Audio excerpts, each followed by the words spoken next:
भगवत गीता का सत्यायन अध्ययन विज्ञान योग कहलाता है। इस अध्ययन में भगवान श्री कृष्ण अर्जुन को अपने वास्तविक स्वरूप, सृष्टि के रहस्य, भक्ति के महत्वपूर्ण तथा परम ज्ञान के उपदेश देता है। ज्ञान का अर्थ है ईश्वर के विषय में सही समझ प्राप्त करना, जबकि विज्ञान का अर्थ है इस ज्ञान का प्रत्यक्ष अनुभव करना। केवल शास्त्र पढ़ने से ही प्रवृत्ति नहीं होता है, बल्कि उसे ज्ञान को जीवन में उतारकर अनुभव करना है विज्ञान है। इस अध्ययन की शुरुआत में भगवान श्री कृष्ण अर्जुन से कहता है कि यदि वह गमन को पूरी तरह भगवान में लगाकर भक्ति करे तो वह भगवान की संपूर्ण रूप से जान सका।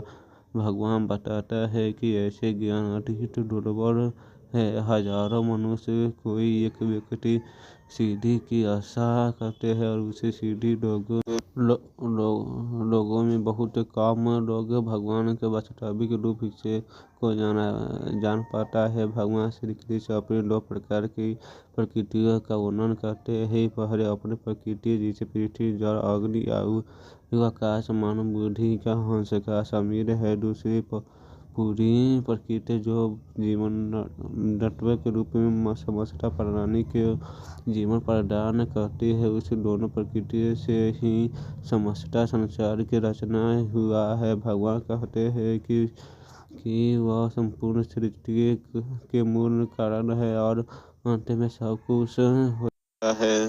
भगवान आगे बताता है कि संसार जो भी सृष्टि गुण दिखाता है वही उत्पत्ति होता है। जल का रस, सूर्य और चंद्रमा प्रकाश, वेदों का प्राणी एवं पृथ्वी सुंदर, अग्नि के तेज, मनुष्य का पुरुषोत्ता और भी प्राणी का जीवन सब भगवान की ही अभिव्यक्ति है।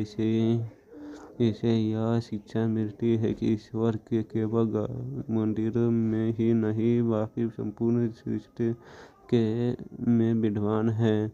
इस अध्ययन में भगवान माना कि वर्णन करता है कि केवल कहलाता है क्योंकि त्रिगुणात्मक मापा अधिक कठिन है, जिसके कारण मनुष्य ईश्वर के वास्तविक स्वरूप को नहीं पहचान पाता है।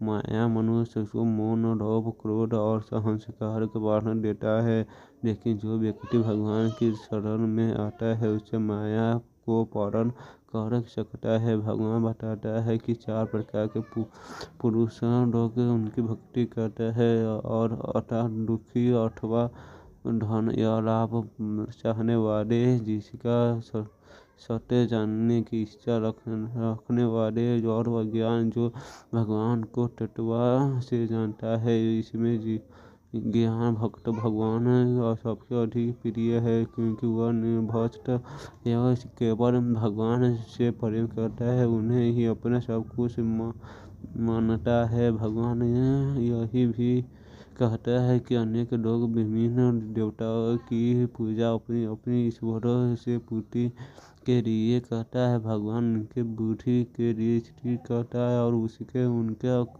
काम के अनुरूप फल मिलता है, परंतु ऐसे फल नशा होता है। जो व्यक्ति भगवान की भक्ति करता है वह परंपरा, शक्ति और मोक्ष की प्राप्ति होती है।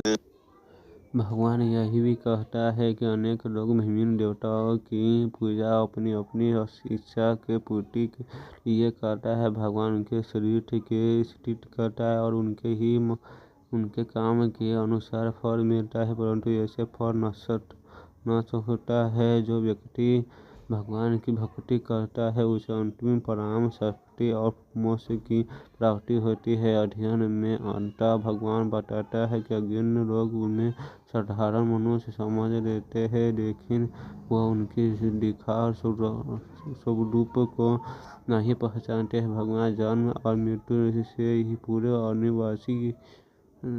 अनिवासी का और है। विषमुक्त व्यक्ति अपने पाप को मुक्त